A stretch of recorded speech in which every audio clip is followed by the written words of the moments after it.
وزیر خارجہ ہنا ربانی کھر جب ترکمانستان کے دارالحکومت اشخاباد پہنچی تو ترکمانستان کے وزیر خارجہ راشد میریدوف نے ان کا استقبال کیا۔ اس موقع پر دونوں رہنماؤں کے درمیان غیر رسمی ملاقات بھی ہوئی۔ وزیر خارجہ ہنا ربانی کھر نے ترکمانستان کے صدر گربان گلی بردیب ممدوف سے اشخاباد میں ملاقات کی۔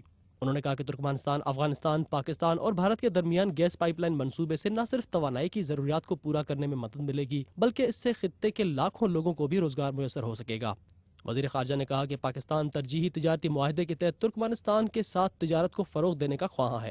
انہوں نے کہا کہ صدر آصف علی زرداری کا دورہ ترکمانستان دونوں ملکوں کی قربت کا ثبوت ہے۔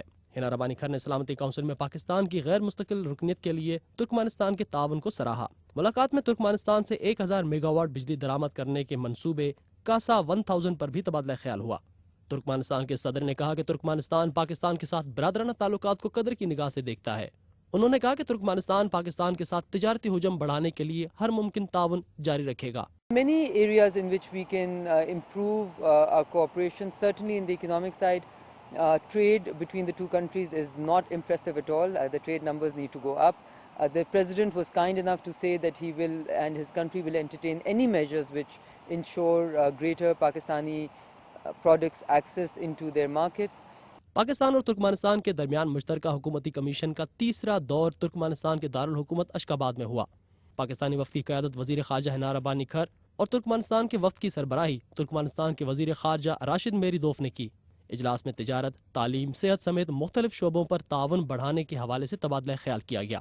وزیر خارجہ ہنا ربانی کھر نے کہا کہ پاکستان کی پارلیمنٹ کے نمائندے چاہتے ہیں کہ تیپی منصوبہ جلد از جلد شروع ہو تاکہ ملک میں توانائی کے بحران پر قابو پانے میں مدد مل سکے۔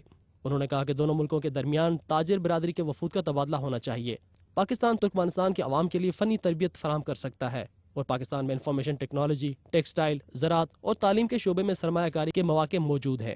انہوں نے کہا کہ مشکل حالات کے باوجود پاکستان کی جمہوری حکومت ملک کی معیشت کو مستحکم کرنے اور لوگوں کی فلاح و بہبود کے لیے متعدد اقدامات کر رہی ہے۔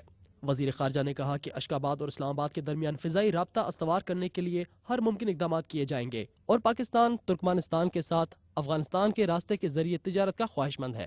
اس موقع پر ترکمانستان کے وزیر خارجہ نے کہا کہ ان کا ملک پاکستان میں سرمایہ کاری کے لیے تجارتی وفود پاکستان ضرور بھیجے گا۔ انہوں نے کہا کہ ترکمانستان کے پاس وافر بجلی موجود ہے اور پاکستان کو بجلی کی فراہمی کے لیے ان کا ملک ہر ممکن تعاون کرے گا اور ترکمانستان اردو زبان سیکھنے کے لیے پاکستان کے تعاون سے اپنے ملک میں ایک ادارہ قائم کرنے کا خواہش مند ہے۔